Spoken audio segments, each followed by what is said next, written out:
Olá, é com grande satisfação que iniciamos a segunda temporada desse projeto, uma iniciativa realizada pela ABENC-MG, Associação Brasileira de Engenheiras e Engenheiros Civis de Minas Gerais, com o importante apoio e colaboração do CREA, instituições que compartilham o compromisso de fortalecer a engenharia e valorizar os profissionais que contribuem diariamente para o desenvolvimento da nossa sociedade.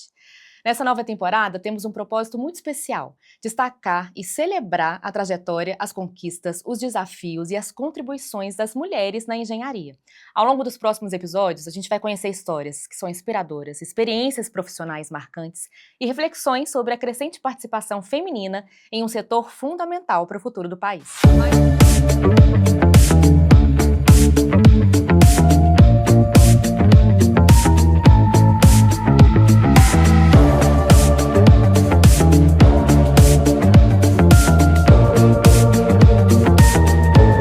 Mais do que reconhecer o protagonismo das mulheres, essa temporada busca promover o debate sobre diversidade, sobre inclusão, liderança e inovação, mostrando como diferentes perspectivas fortalecem a engenharia e ampliam sua capacidade de transformar realidades. Agradecemos à ABENC pela realização desse projeto e também ao CREA pela parceria e apoio institucional que tornam essa iniciativa possível. Prepare-se para uma conversa muito enriquecedora, repleta de conhecimento, inspiração e exemplos também que demonstram a força e a competência das mulheres que constroem a engenharia brasileira todos os dias. Eu sou Yara Tanuri e convido você a acompanhar conosco mais esse episódio. Seja muito bem-vindo. Nesse primeiro episódio, então, eu tô aqui com a Elaine Delboni, né? Elaine, eu notei tudo que ela faz, gente, porque, assim, é uma experiência gigante, né? Engenheira civil, sanitarista, ambiental e estrutural. Mais de 20 anos de experiência em engenharia, saneamento, meio ambiente e infraestrutura. Você atua em projetos de impacto social, especialmente relacionados à água, esgoto, sustentabilidade e recuperação ambiental, e tem aí diversos cursos e especializações ao longo da trajetória, né? Seja muito bem-vinda. Obrigada, Yara. Estou muito feliz de te receber aqui para a gente conversar, para a gente bater esse papo. Obrigada. Eu espero, assim, servir como inspiração também para as meninas aí. Eu sou da FEAG, né, da Associação Feminina aí de Engenharia, pertenço também à GECOP, tá, lá do CREA. Fiz seminários também, o ano passado nós fizemos seminários de cidades inteligentes sustentáveis, lá no CREA, com apoio também do CREA, com o presidente lá, Dr. Marcos Gervásio. E espero continuar também, né, essa trajetória dentro do CREA, dentro aí do GT de Cidades Inteligentes, que é o último MBA que eu fiz, né? E eu acho que tem tudo a ver. A sustentabilidade tem a ver com cidades inteligentes. Então, dentro desse GT, a gente está criando um comitê de mudanças climáticas e ecoeficiência. Eu já pertenço ao Comitê de Mudanças Climáticas e Ecoeficiência como suplente de Betim, né? E também estou no grupo Adapta Cidades, que é um grupo de Minas Gerais, né? Falando sobre questões climáticas, né? De sustentabilidade e saneamento.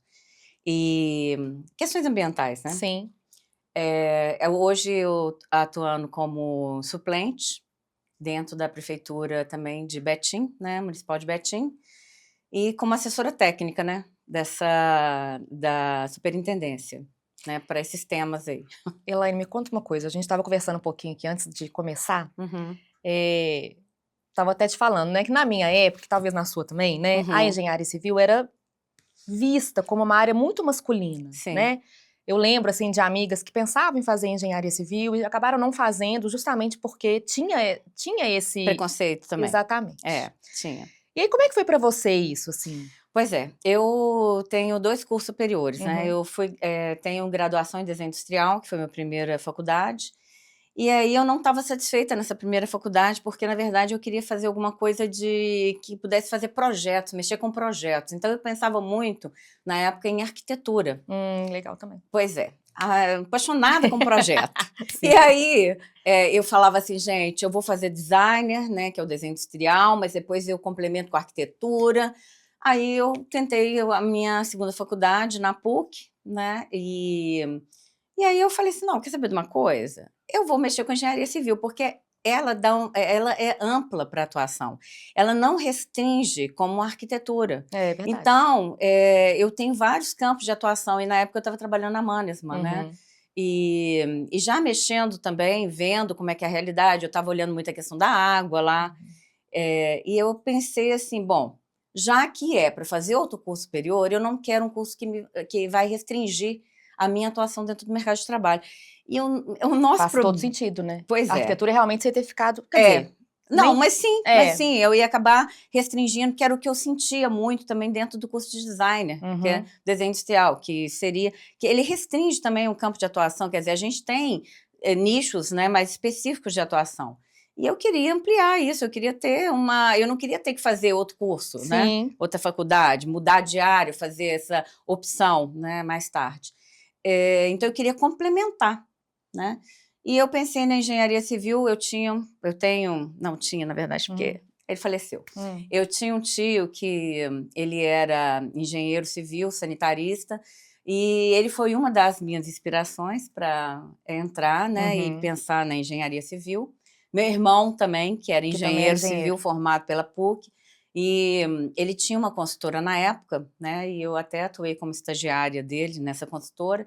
Então, assim, eu já pensei, bom, já está todo formado, né? O que eu vou fazer? Eu vou fazer engenharia civil, trabalho com saneamento, faço especialização, monto um escritório com meu tio, já estava tudo certo. Já tudo pensado aqui, tudo esquematizado. Tudo tudo assim, já tudo. Então, eu não pensava nunca, a engenharia ela vai ser restritiva, porque não pensava em nada que o mundo era masculino, era feminino. Eu falei, não, eu sou competente, eu confiava na minha competência, como confio até hoje. Então, assim, independente se é masculino ou feminino, eu quero atuar, né? E eu já tinha a minha linha certa, né? Vou depois montar o escritório com meu tio, trabalho um pouco com meu irmão, mas eu gosto mesmo dessa área ambiental de saneamento, vou montar um escritório. Isso não te impediu, né, de maneira nenhuma, Não, né? de maneira nenhuma. Então, eu fiz estudei um pouquinho, fiz faculdade, passei muito bem, entendeu? Fui muito bem pontuada. Dentro da faculdade, eu tive um certo receio, conversei com o coordenador de curso, que eu acho que foi uma das pessoas também importantes para que eu continuasse a faculdade. Aí eu falei com ele, olha, eu não sei, isso assim, quando você acaba, né, passei na engenharia, no meu primeiro semestre eu já fiquei indecisa, continuo ou não continuo? Porque eram muitas matérias que eu nunca tinha visto ainda e que eu estava assim, sem saber se eu tinha vocação para aquilo. O que eu fiquei com medo foi exatamente assim, será que é isso mesmo que eu quero? Bateu aquela insegurança de vocação, será que eu tenho habilidade para isso? Questão de habilidade, né? Para vocação, exatamente. Na minha sala eram o quê? 5 mulheres. Pois é. Né? 5 mulheres. Mas eu era mais velha lá também, assim, eu não estava naquela vibe dos meninos mais, não estava naquela coisa, né? Eu estava levando o curso a sério.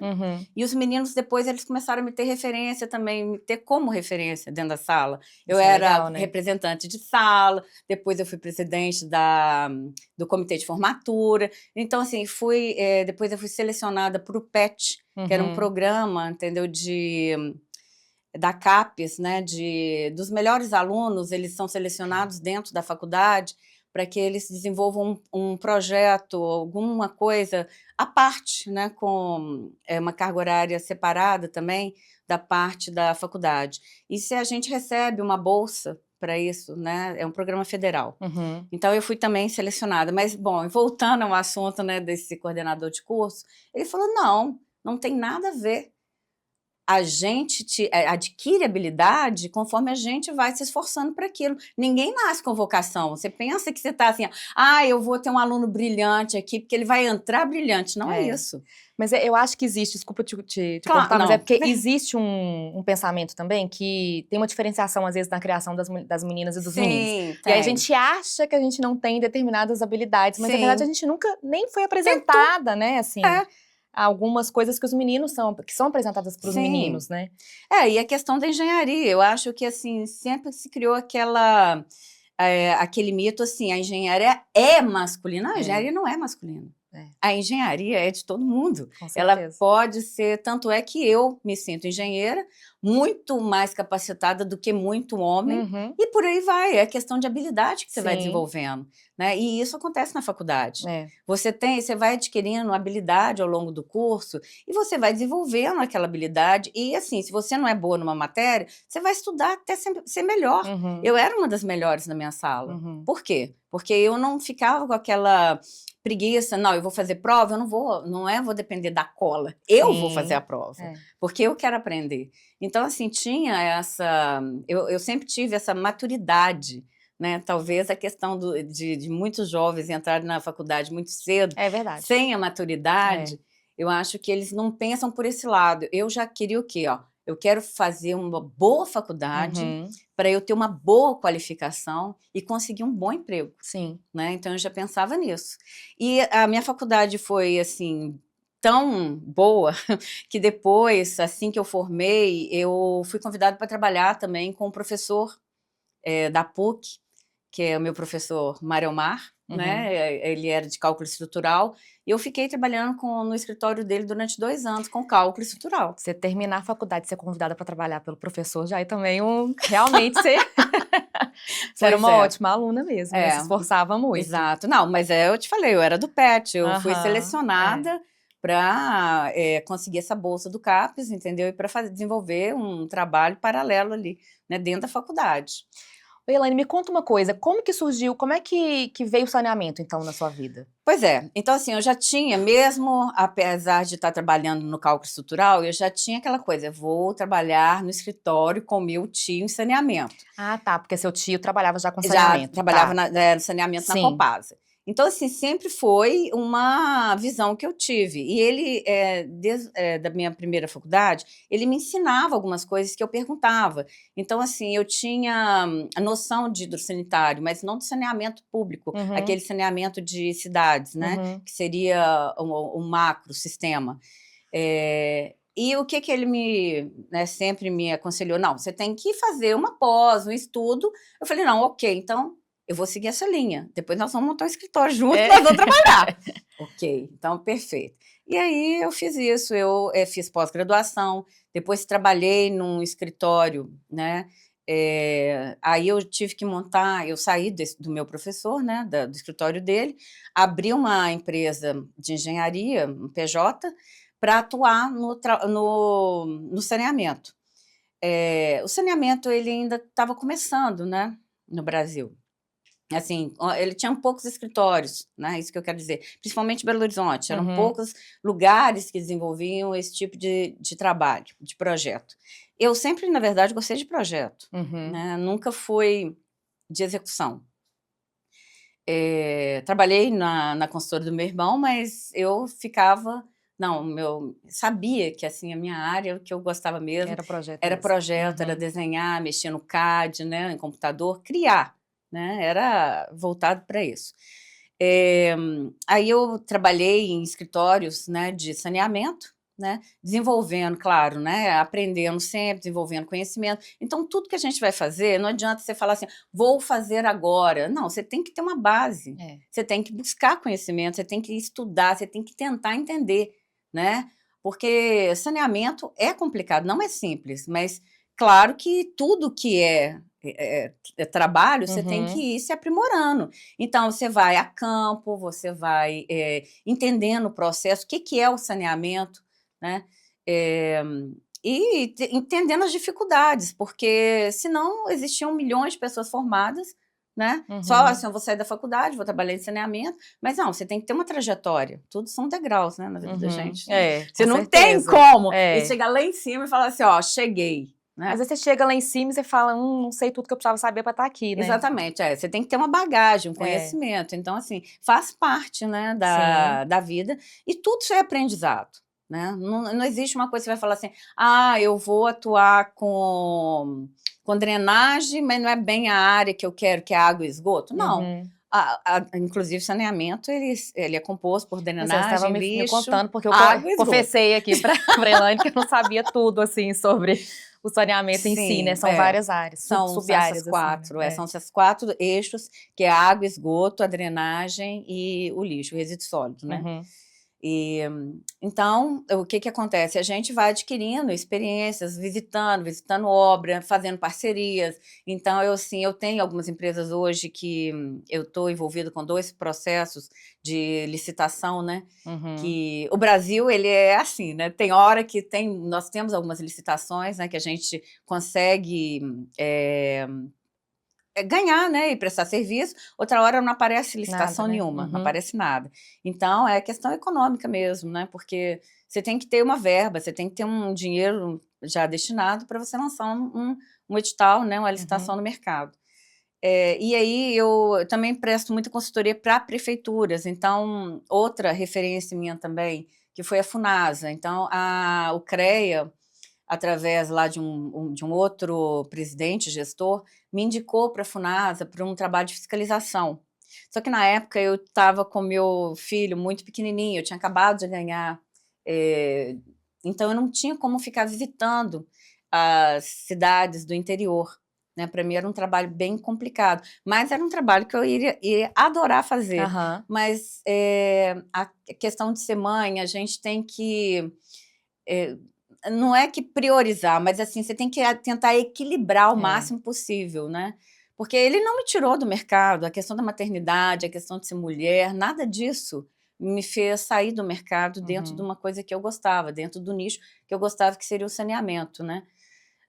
Só que assim, eu tive que me reinventar algumas vezes, verificar qual o trabalho que eu poderia pegar ou não por causa da maternidade. Sim.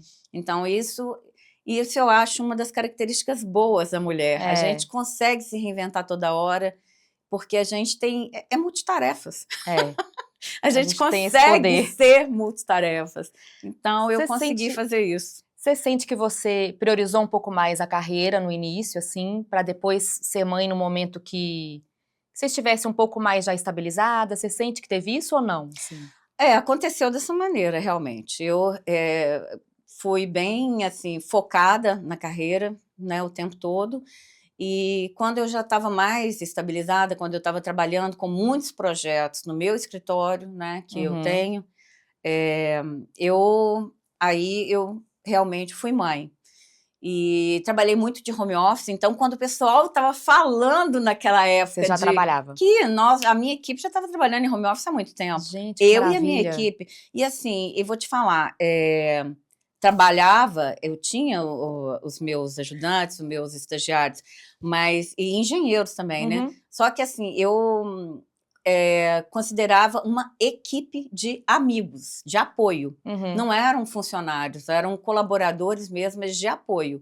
Porque onde a gente estivesse, final de semana, para você ter uma ideia, engenharia a gente não consegue trabalhar só durante a semana. Então, quando a gente tem obra para entregar, o projeto para entregar, a gente tem prazo. E, querendo ou não, a gente precisa trabalhar, às vezes, à noite.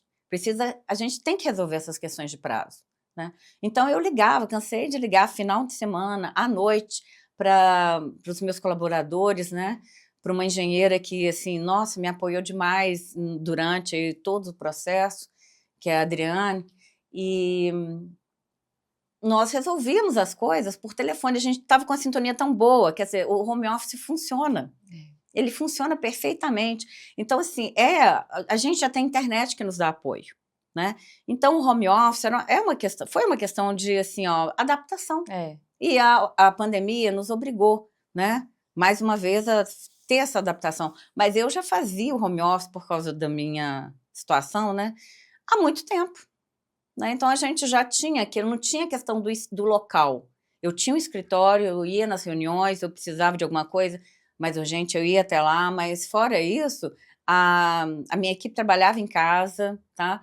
E mandava o trabalho todo pela internet, eu conferia, revisava e a gente funcionava bem, funcionava super bem. Eu sinto que tem prós e contras, mas eu sou uma grande fã entusiasta do home office, eu adoro, eu funciono muito bem. Funciona bem demais. Né? Eu acho que tem pessoas que realmente preferem mesmo, né, trabalhar, poucas que preferem trabalhar, né, ir realmente presencialmente. Mas entre os prós e os contras, eu ainda acho que os prós, eles ganham, assim. Não, né? eles ganham. Eu acho, assim, interessante do home office, é muito mais ágil. Você tem uma agilidade muito maior, você tem um ganho de agilidade. Agora, é lógico, se você quiser levar a coisa no AUE, não adianta, home office ou presencial, você não vai trabalhar. Mas eu digo assim, para uma equipe que é bem estruturada, bem coesa, bem alinhada, então, assim, você ganha demais, porque eu acho que o futuro, independente da pandemia ou não, é home office, porque não tem jeito. O trânsito, você perde quanto tempo no trânsito? Você consegue alguma logística, ajustar o trânsito, a mobilidade urbana? Não tem, eu não vejo. É. Porque você pode colocar aqui metrô, pode colocar, assim, ampliar as avenidas, mas o problema é que a gente tem que pensar que a cidade, ela é em movimento, ela cresce. Não, em Belo Horizonte tá assim. Pois é, porque antes funcionava, porque nós tínhamos poucos habitantes, mas agora quantos habitantes nós temos? Mais de 2 milhões de muita habitantes gente. aqui em Belo Horizonte. Então, assim, não adianta. Como que a gente vai funcionar uma cidade? Sim. Né? Isso tem a ver com cidades inteligentes também, né? Tem a ver com cidades inteligentes, pois é. Que é o tema lá do MBA que eu fiz. Então, o que é a cidade inteligente? É uma cidade que ela é boa para que você more, para que eu more, Sim. boa para todo mundo morar. Então, uma cidade sustentável. O que você tem hoje que é mais importante, mais caro, no meu ponto de vista, tá? Lógico que cada um vai falar, tem a sua percepção. Vou responder aqui mentalmente, se for mentalmente. É o tempo. Com certeza. É o tempo. Então, nós temos, o mais precioso é o tempo. Que você vê o tempo passar assim, num piscar de olhos. Então, se hoje eu tenho uma qualidade de vida, eu quero ter mais tempo com meu filho. Sim. Quero ter mais tempo com o meu bichinho de estimação. Que eu vejo assim, gente, tadinho do meu cachorrinho. Eu quase não passei com ele. Então, você fica, o que é mais precioso para mim? Eu estar ali no tempo, né?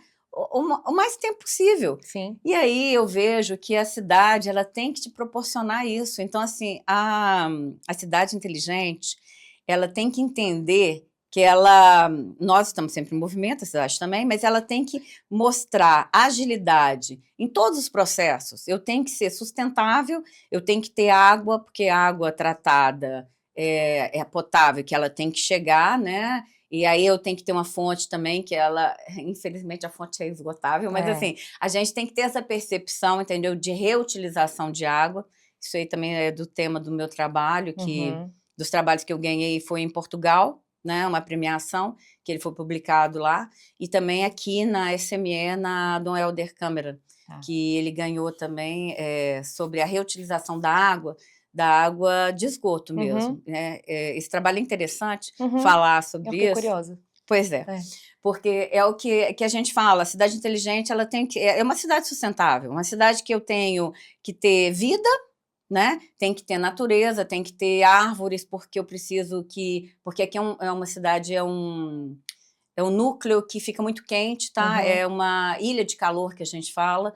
Então, eu tenho que resfriar essa ilha de calor para não ter pancadas de chuvas. Aí já vem a questão do clima, né? Tudo interligado. Tudo é interligado. Então, a gente tem bons exemplos hoje de países ou cidades específicas que estão mais próximas, assim? Não, sim, nós temos bons exemplos de cidades que elas são sustentáveis, elas conseguem utilizar todos os recursos próximos que elas têm, entendeu? Até de tratamento de água, de captação de água do mar, dessalinização, né, que a gente fala. Então, assim, a gente tem a Arábia Saudita, a gente tem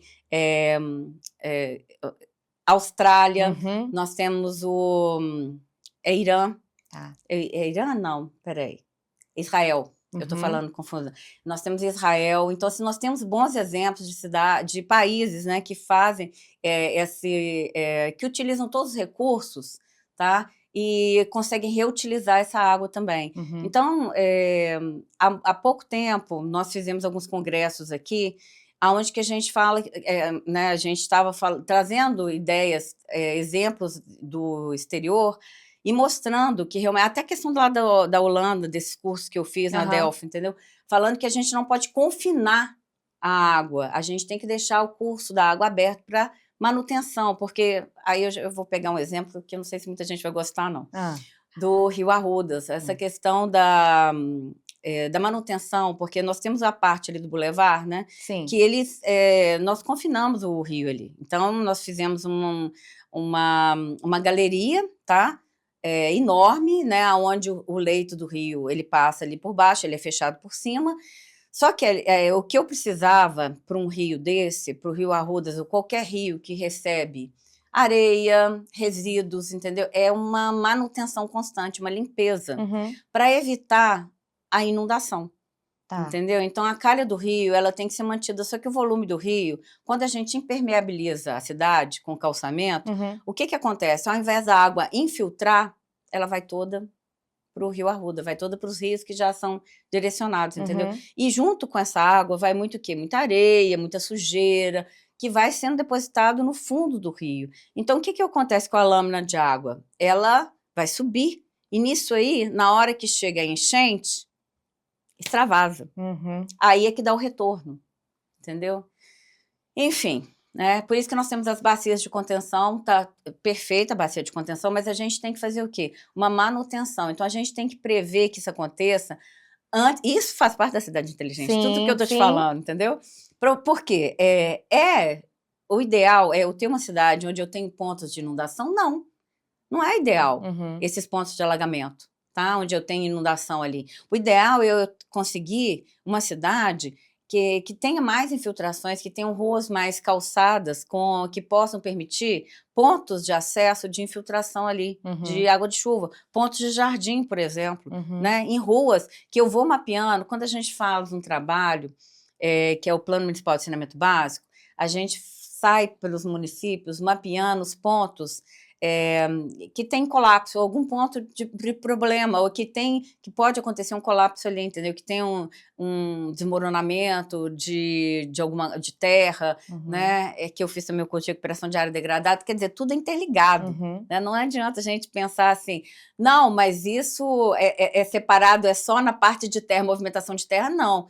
Quando chove, a água, ela lixivia tudo e leva tudo para o rio. Esse é o problema da falta de manutenção, e quando eu tenho alguma coisa confinada, eu não consigo retirar aquela areia, não consigo limpar aquele leito ali, entendeu? O fundo do rio.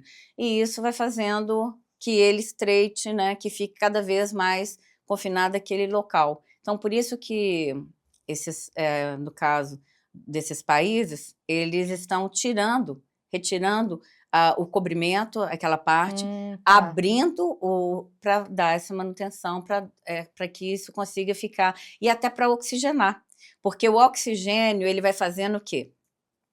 Quando eu tenho uma água eutrofizada, que é o que acontece no córrego do Ribeirão Arrudas, lá perto do Onça, onde eu coletei material de amostras para o meu trabalho, porque assim, Belo Horizonte é enorme. Eu tenho esgoto clandestino ainda jogado, né? Então, a gente consegue ver ali perto da Onça a cor da água, o cheiro da água, aquilo ali é por esgoto, né? Então, foi lá que eu coletei o material, né?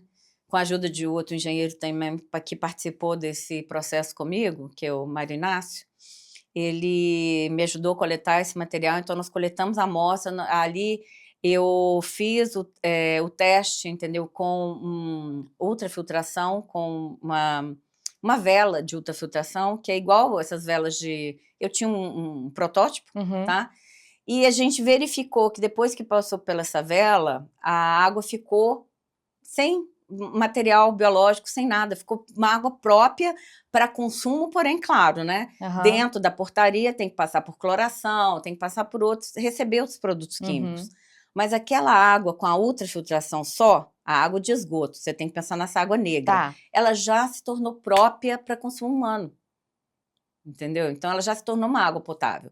Então, o que existem hoje são processos de tratamento de água, que a gente pode reutilizar a água, tá? Porque a água, 99% dela, né, são resíduos. E depois, esse 1%, a gente pode considerar que elas voltar para a natureza sem eutrofizar os nossos rios, que era isso que eu estava te falando, da questão da eutrofização.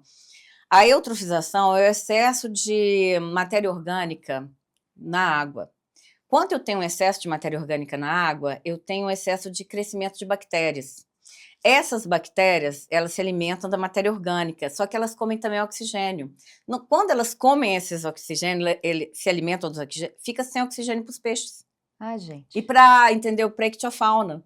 Então, na verdade, toda vez que a água não tem oxigênio, a gente fala que a água é podre, que a água ali não tem vida mais. Então, é essa questão da eutrofização. Então, quando a gente está falando de um sistema, eu tenho que pensar, eu estou a montante, eu tenho que pensar jusante, quer dizer, no final, na ponta. Então, se eu começar a descartar mesmo o meu resíduo tratado da ET, que ela já atende todos os parâmetros, não estou falando que não tem nada errado. Sim. Tá tudo ok, a Copasa faz um excelente trabalho, então ela coloca a água descartada na ET dentro dos parâmetros para descarte, tá, das portarias, só que eu não posso confiar mais na autodepuração que acontece ao longo do rio. É esse que é o processo, entendeu? Além desse, eu sei que ficaria um tratamento caro, mas assim, além desses tratamentos todos, ela teria que passar por uma ultravioleta, alguma coisa que deixasse a água zerada para entrar novamente na natureza. Porque a gente não pode mais confiar que aquele rio ele vai ter condições, entendeu, de fazer essa autodepuração. Mesmo que a gente faça todas as curvas todos os cálculos, a gente não sabe quem está descarregando ali irregularmente o esgoto, porque a gente já não tem mais muito controle disso. Então, é isso aí que eu vejo que a cidade sustentável, essa mentalidade, né, de cidades inteligentes, é a gente deixar uma cidade boa, agradável, que tenha controle, que você consiga viver, que você tenha condição de ter mais tempo, né, para você se dedicar ao seu filho, à sua casa, ao seu cachorro, enfim, ao seu bem-estar, claro, né, sem ficar nessa correria. Então, a gente tem que repensar esses conceitos e ver, e eu acho que a gente, como mulher, a gente tem essa percepção, porque o nosso tempo, eu vejo assim, que eu faço milagre com o meu tempo, então a gente, cada minutinho que a gente tem a mais, a gente tem que valorizar, e é valorizado. É engraçado, porque eu sinto que a gente tem realmente, né, esse poder aí de fazer várias coisas ao mesmo tempo, e eu uso isso muito a meu favor, mas ao mesmo tempo, às vezes, eu não quero esse peso de conseguir fazer tudo ao mesmo tempo, sabe? Sim, assim? sim. Porque senão a gente acaba ficando muito sobrecarregada também. Não, concordo com você plenamente, né? Mas eu digo assim, que como é importante a gente ter mais tempo para a gente se dedicar a todos os nossos projetos. Falou, de repente, né, a maternidade, o pet, né, que você de repente não está conseguindo ali passear com o pet, ou realmente também às vezes ficar tranquilo, né, sem precisar assistir uma série no Netflix. Exatamente. Então assim, a gente, o que eu tô pontuando aqui é o seguinte, que a cidade inteligente, ela tem que ser uma cidade boa, é uma cidade confortável para todo mundo, tem que ser boa para se viver. Olha, não tem nada disso no roteiro, mas o que você acha desse movimento das pessoas procurando lugares mais próximos à natureza, por exemplo, para viver, logo depois da pandemia, especialmente, né? Eu vejo que é a questão da qualidade de vida. Não tem tanto a ver com cidades inteligentes, porque eu não sei, não saberia dizer, assim, mas eu tô falando mais com relação a isso, né? Eu vejo que, assim, se preocupou mais com essa questão da pandemia, que todo mundo ficou, né, saiu do modo automático e começou a perceber o seguinte, ó, a vida ela tem uma finitude, né? Então eu tenho que cuidar da minha saúde, tenho que cuidar do meu estresse, porque viver numa cidade louca no trânsito, o quê? Te prejudica, claro, te dá estresse, então você tem que saber lidar com isso. Tem gente que não sabe lidar com isso, tem gente que realmente assim, não, vou me refugiar na natureza porque eu me sinto mais confortável, me sinto melhor e mais seguro. Eu vejo que esse movimento foi um movimento que ainda está acontecendo, as pessoas estão buscando a zona rural, né? Estão buscando paz, estão buscando essa tranquilidade, né, em torno da natureza. Mas aí, com as cidades inteligentes, eu quero trazer esse movimento para dentro das cidades. Né? Porque a gente para que não precise sair da cidade para ter essa qualidade de vida. Todo mundo, né, gente? Não cabe. Senão vai acontecer a mesma coisa, né? Claro. É só o ciclo.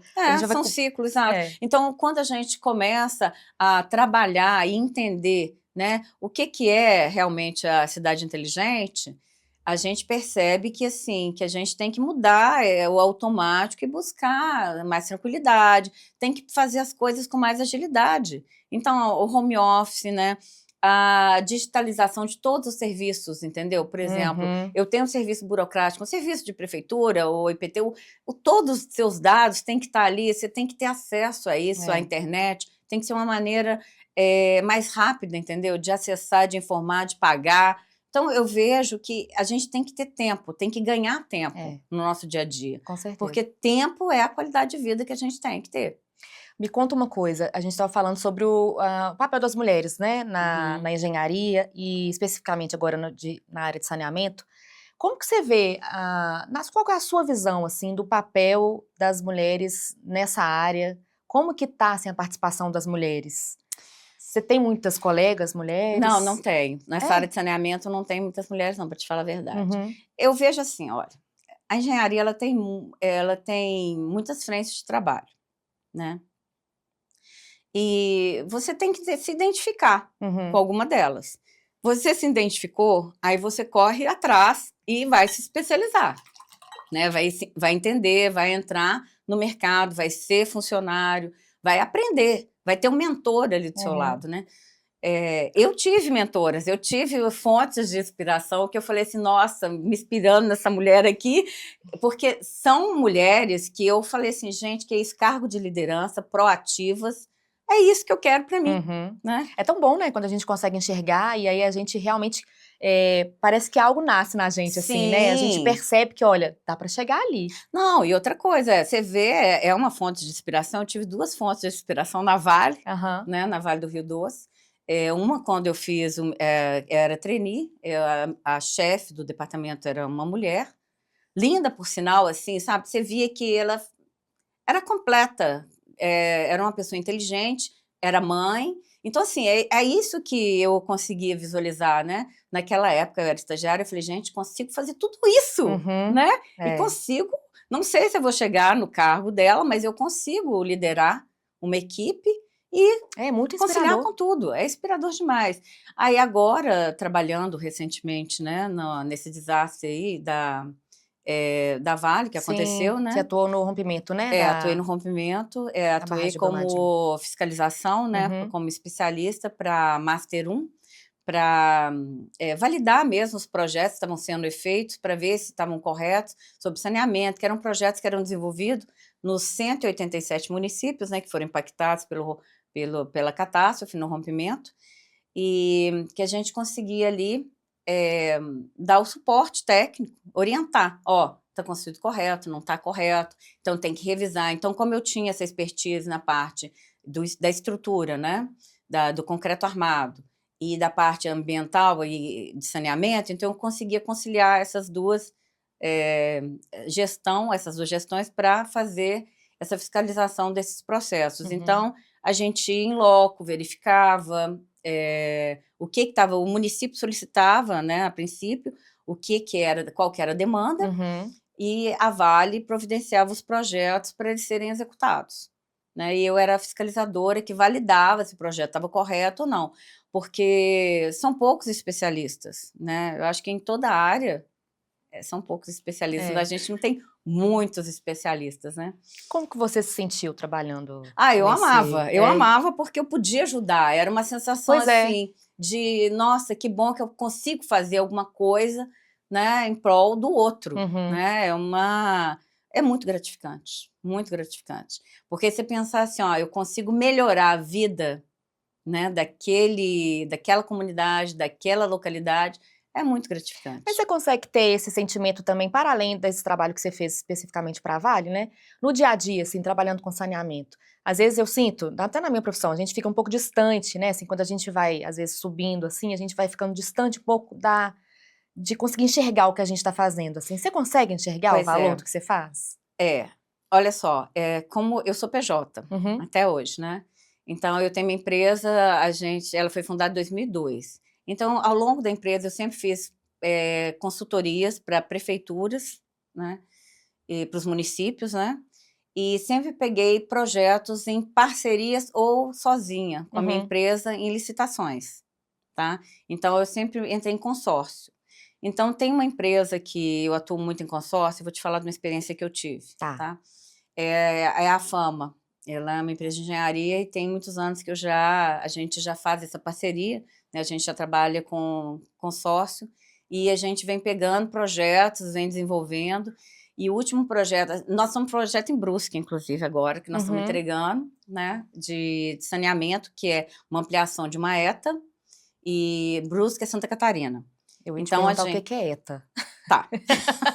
Desculpa, também eu vou falando os termos técnicos, nem falo nada, né? Olha, tem uma estação de tratamento de água. Tá, todo sentido que eu deveria saber, mas tudo bem. Uma estação de tratamento de esgoto. Tá. Então, é por isso que eu falei onça. Aqui, tá. É uma estação de tratamento de esgoto que a gente tem próximo ali, quase no final, eu não sei o nome daquele bairro, mas é perto ali do Rio Arrudas.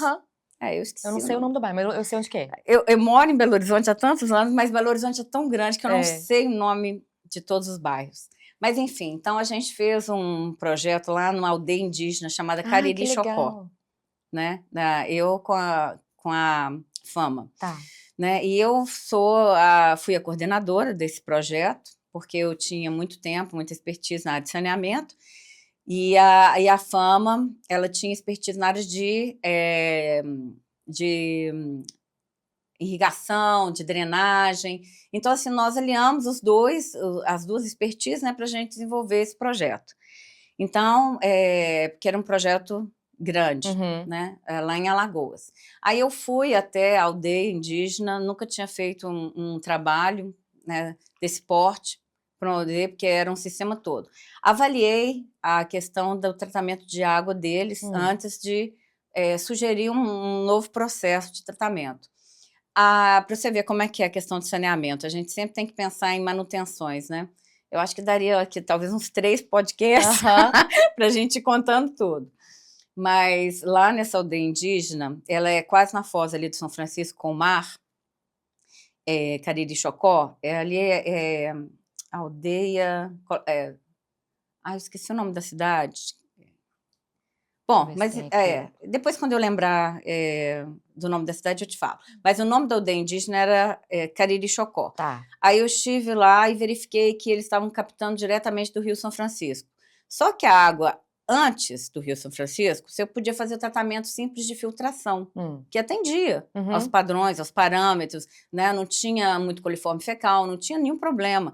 Só que no período depois, que o que vai acontecendo exatamente também acontece com o Rio São Francisco, que eutrofiza, que passa ele tem muitos bancos de areia, então no local de captação já não era apropriado e o tipo de tratamento para a água já não tratava mais apropriadamente. Então, em um lugar um tipo funcionava, no outro lugar já não funcionava? Não, já não funcionava, porque lá, por exemplo, a água mudou. A água não estava mais com as características antes que eles captavam. Tá. O projeto, geralmente, de saneamento é 20 anos. Então, já não tinha mais aquelas características, entendeu? Que a simples filtração conseguiria tratar a água para ela ser potável. E aí eu sugeri outro tipo de tratamento, que é o tratamento convencional, mas o tratamento que passa por outras etapas, que tem cloração também, mas que tem também adição de outros produtos, né, químicos, para melhorar o pH da água, estabilizar e fazer com que ela se tornasse potável para distribuir para a aldeia indígena, né? Então, isso foi um trabalho bem interessante, porque, assim, eu não imaginava, tive restrições também, porque eu tinha que fazer um projeto, eu tive que fazer um projeto pensando num ponto de distribuição para a gravidade, lá no alto, no Uricuri, que era a aldeia de Cariri Chocó, onde eles se reuniam, que era um lugar sagrado. Então, lá não podia ter uma distribuição de água, entendeu? Então, eu tinha que trabalhar dentro da cultura indígena. Você teve que adaptar as ferramentas que você tinha ali, mas considerando, né? Respeitando aquela área, impactando o menos possível, não podia mudar muita coisa.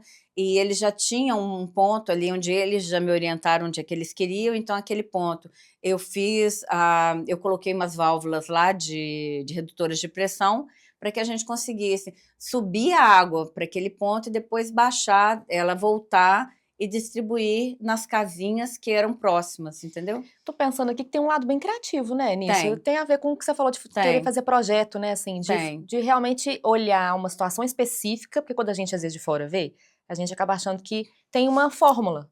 Não, né? Não é. Cada lugar precisa de uma... Cada lugar é diferente. Cada lugar ele precisa de uma situação diferente. Aí depois a gente pegou, pertinho ali conseguimos em outra licitação também, pegar Piaçabuçu.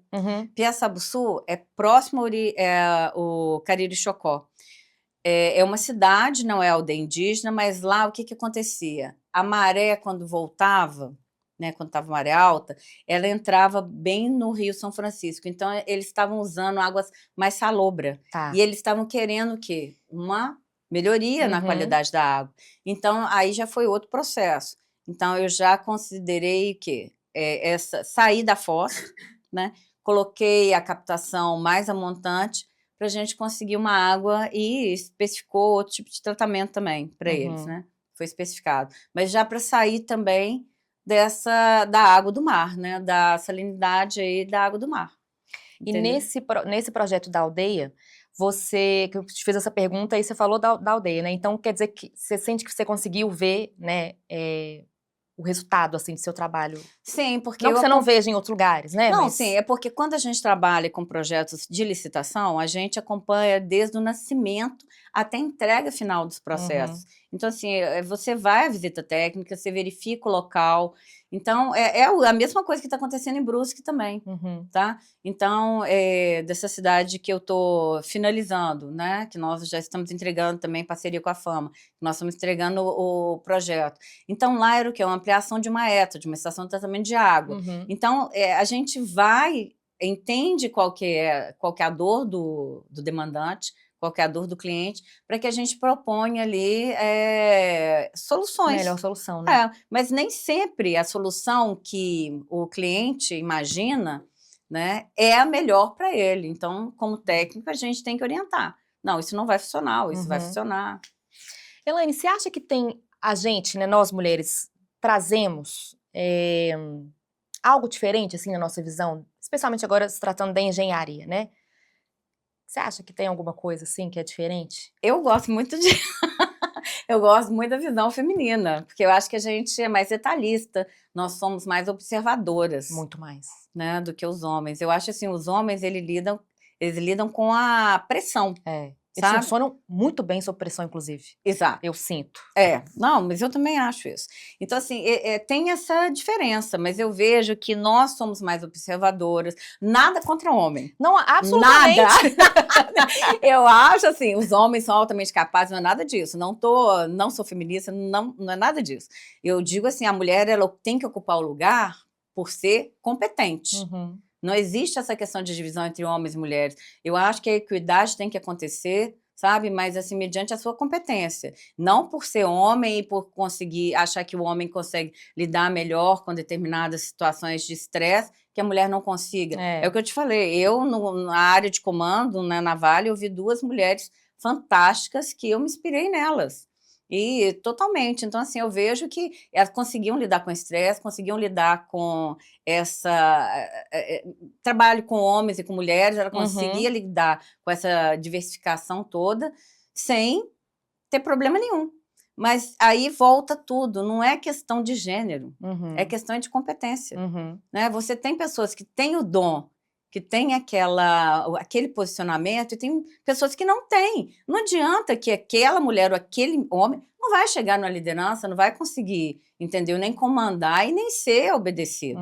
É uma questão de posicionamento pessoal. Não vejo que é uma questão de gênero. Agora, eu gostaria muito que sim, que nós, né, fôssemos respeitadas e que houvesse essa seleção, não só porque o homem, ele vai ter esse cargo de gerência, não.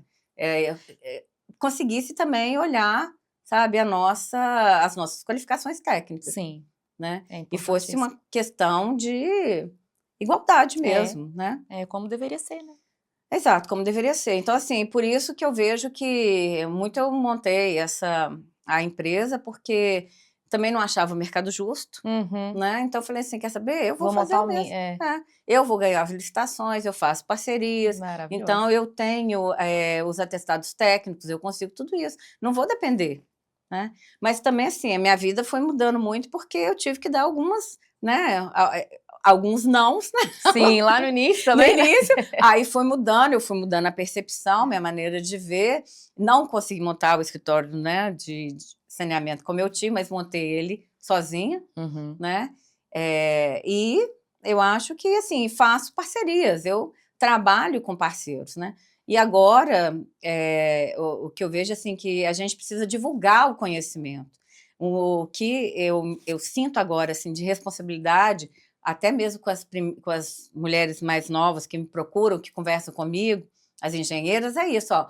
Façam, você quer o quê? Você gosta do quê? Então vamos especializar nisso, vamos entender esse processo, para depois você buscar uma carreira autônoma, né? Primeiro você tem que entender o que você quer e como funciona. Porque engenharia, é o que o professor falava comigo, a gente não pode errar.